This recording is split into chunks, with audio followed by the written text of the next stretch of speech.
Buddha, ice, glass, tweak, crank, chisel, shards, crystal, the magic dragon. meth. If we're out in public, it's gonna be called Tina because it sounds like you're just talking about a girl. It doesn't sound like you're talking about one of the worst drugs in American history. Crystal meth is actually the more pure form of methamphetamine.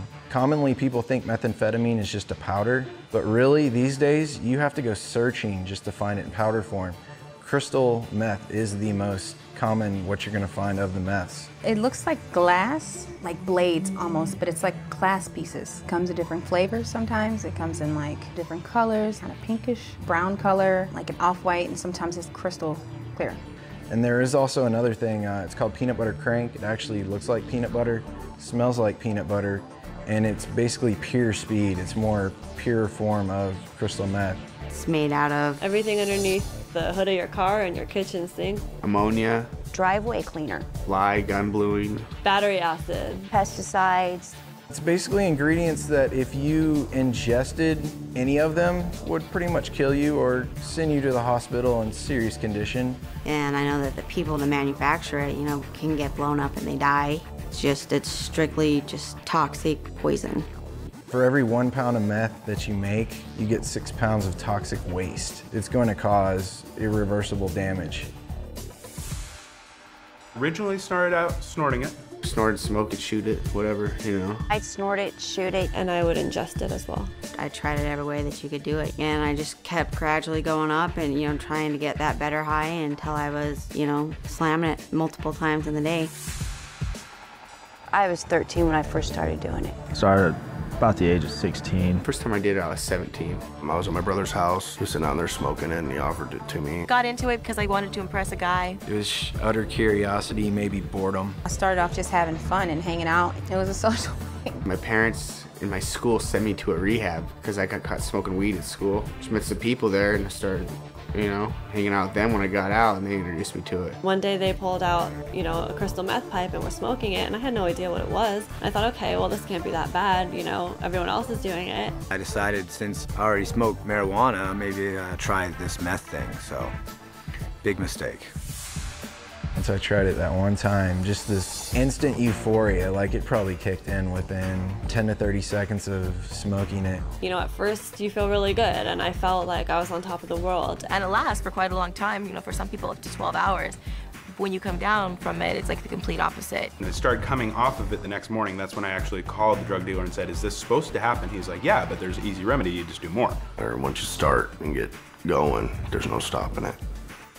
My body would ache, like I had just gotten over had like the worst flu ever. Throwing up, couldn't hold anything down, and I was yellow on top of it. Lethargic all the time, really hard on your body. I came out of the military, I was weighing like, 180, and within 6 months, I was down to like 135. Went and saw a friend, and she's like, what have you been doing? You look like a stick. I had spots in my head about this big of hair, like literally gone, like a baby's butt. I mean, you can tell when somebody's on meth, it definitely takes its toll on you physically. I started getting like more psychotic. Like my boyfriend and his friend would be talking, and I would swear that they were talking in code. I would be hallucinating so bad where I'd see things in my room, see things that weren't there like bugs, or see things crawling on me, picking at my arm and trying to get these bugs out of my arm. I spent 6 hours not moving other than picking at my face in front of the mirror. By the end of the night, I had huge gashes all over my face, I'd have them on my arms, I'd have them on my legs. I was up for like my 8th day with no sleep and no food, watching the walls move.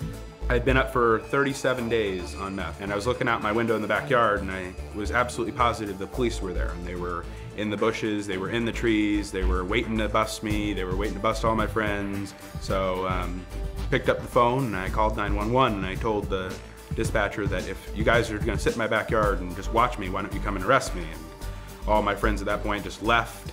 The police came, they surrounded my house. Eventually they had to get me and tackle me and get me out of the house. Ended up taking me away. I'm thinking people were chasing after me. I actually went to a family member's house, and they ended up calling the cops on me because they didn't know what was wrong with me. Woke up in a padded room, and I spent a week in a mental hospital. And you just go crazy on it because you're tweaking. you're not thinking straight. Kind of gets your wheels turning real fast. You're just moving like 100 miles per hour, like in your head. Your thoughts, everything's just going boom, boom, boom, like really fast. You'll start projects without being able to finish them, or you can't concentrate on any one thing.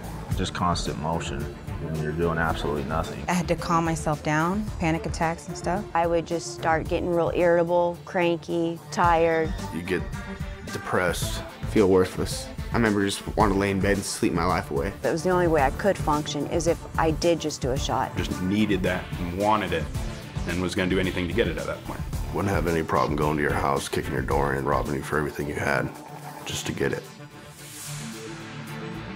Makes you not care that you're wasting your life away. Makes you not care that your sister cries at night because her brother is out committing crimes and manufacturing methamphetamines. Had completely kidnapped me, mind and soul, and the more I did, the more it built up inside of my body. I noticed in myself short-term and long-term memory loss, nerve damage, my muscles sometimes twitch, just things that seem to be irreparable. My gums have permanent damage. I have permanent bone loss underneath my gum line. I have an eroded esophagus now. 6 years ago, it was near cancerous. I still have problems today with it. I mean, really bad heartburn.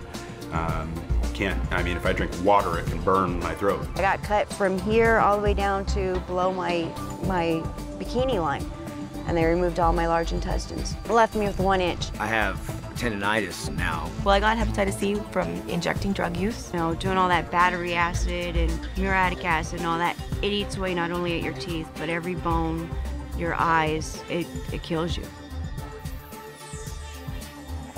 You are the company you keep. So if you're hanging out with people that do drugs, you're gonna do drugs. I don't care who you are, you're not going to be able to function better on drugs. Of course, I was always warned as a young kid, you know, stay away from this, stay away from that. Whereas knowing what I know now, yeah, I would have definitely avoided it. You know, nobody ever told me when I started it that, hey, this is an extremely deadly poison. If anybody had actually told me what it would really do to me, I would have walked right away from them and told them they're crazy. You know, there's nothing cool about it, there's nothing fun about it. It's deceiving at first, but it'll just take you to a place of going nowhere. You know, becoming addicted for just one try or just one time, it's not worth it, because that one time can kill you. A couple nights of fun could lead to a whole lifetime of destruction. Look at the pictures, they don't lie, you know, like the mug shots, they don't lie. The people that are going to jail, it's not lying. I mean, it can be you. It's probably, in my opinion, the one drug that will make sure it happens.